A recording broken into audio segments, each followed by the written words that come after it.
હું હાર્દિક સોરઠિયા છું અને રાધેશ્યામ નવરાત્રિ મહોત્સવનો એન્કર છું। આજે નવરાત્રિ છે એ રાધેશ્યામ ટ્રસ્ટ સંચાલિત અને કોઠારિયા સ્મશાન ગૃહના લાભાર્થે આ નવરાત્રિનું આયોજન કરવામાં આવ્યું છે।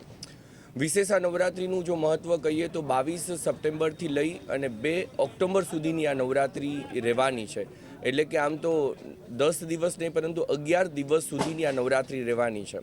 નવરાત્રિની અંદર ગુજરાતના સુપ્રસિદ્ધ કલાકાર બેન શ્રી સાધનાબેન ગોસ્વામી, ભાઈ શ્રી જયદાનભાઈ ગઢવી, બેન શ્રી જુલીબેન આહિર, ક્રિસ્ટીબેન પટેલ, અવનીબેન સાથે અનેક નામચીન કલાકારો પોતાના વાણીથી મંત્રમુગ્ધ કરી અને સૌ કોઈને માતાજીની આરાધના કરાવવાના છે। વિશેષ અમારી નવરાત્રિનું એક એ પણ મહત્ત્વ રહ્યું છે કે આમ તો આ નવરાત્રિ મહોત્સવ એટલે લોકો એવું કહે છે કે અર્વાચીન નવરાત્રિ છે, પરંતુ અહીં 11 દિવસ સુધી માના ગુણગાન ગવાના છે અને માના ગુણગાનના માધ્યમથી માની આરાધનાઓ થવાની છે અને સૌ કોઈ ખેલૈયાઓ ગરબે ઘૂમવાના છે। વિશેષ આયોજન કોઠારિયા વિસ્તારની અંદર પ્રથમવાર કોઈ સર્વ સમાજ માટેનું આયોજન થઈ રહ્યું છે। આ આયોજનની અંદર શિસ્તતાથી ખેલૈયાઓ ગરબે રમી શકે એ મુજબની સંપૂર્ણ વ્યવસ્થા અમારા આયોજક ભાઈઓ દ્વારા કરવામાં આવી છે અને શિસ્તતાપૂર્વકનું આ સમગ્ર આયોજનને આખરી રંગરૂપ આપી રહ્યા છે। આ વિસ્તારના 200થી વધુ સ્વયંસેવકો પોતે રાત દિન મહેનત કરી અને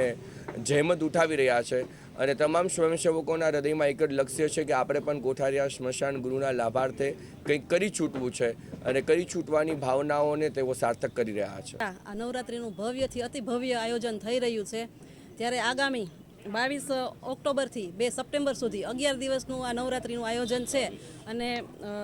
આ નવરાત્રિ મહોત્સવ સર્વ સનાતન અને સર્વ જ્ઞાતિ માટે છે અને ખેલૈયાઓ ખૂબ સારી રીતે પારિવારિક વાતાવરણની અંદર રમશે અને અહીં પણ સુરક્ષાની દ્રષ્ટિએ ખૂબ સારું આયોજન થયું છે અને અમારી આ આખી ટીમ રાધેશ્યામ ટ્રસ્ટના ટ્રસ્ટીઓ શૈલેષ પરસાણા, રાહુલભાઈ અજાણી, નરેશભાઈ ધાનાણી, જયેશભાઈ રામાણી, મયુરભાઈ દુધાત અને સમગ્ર એમની ટીમ ખૂબ મહેનત કરી અને જે કંઈ પણ આમાંથી નફો વધશે એ સમગ્ર નફો છે એ સ્મશાનના લાભાર્થે ઉપયોગ કરવામાં આવશે અને અમારી આ ટીમે કોરોના વખતે પણ ખૂબ સારું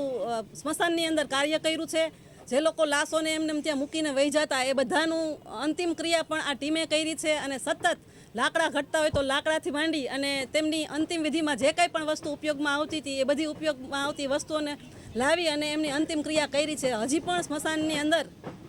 ઘણું બધું ડેવલપિંગ બાકી છે, તો એમના લાભાર્થે આ ટીમ નવરાત્રિનું આયોજન કરી રહી છે અને આ આયોજનની અંદર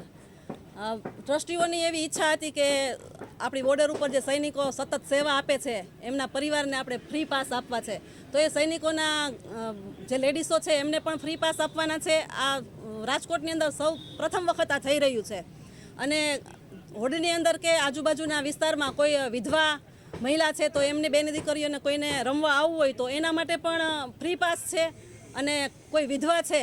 એના માટે પણ ફ્રી પાસ છે અને મા બાપ વગરની જે દીકરીઓ છે એના માટે પણ ફ્રી પાસ છે। તો અમારી આ ટીમ આ દાંડિયા રાસને આખરી ઓપ આપી રહી છે। આપ સૌ જોવો છો કે ખૂબ ભવ્યથી અતિ ભવ્ય આયોજન છે અને એમનો સમગ્ર જે કંઈ પણ નફો વધે એ સ્મશાન ગૃહના લાભાર્થે વપરાવાનો છે। અહીંયા અમારી ટીમ સતત ખડે પગે રહેશે અને એ સિવાય અમારે અહીંયા સિક્યુરિટીની ખૂબ ચુસ્ત વ્યવસ્થા છે, એટલે કોઈ પણ એવો કંઈ પ્રશ્ન નહીં બને અને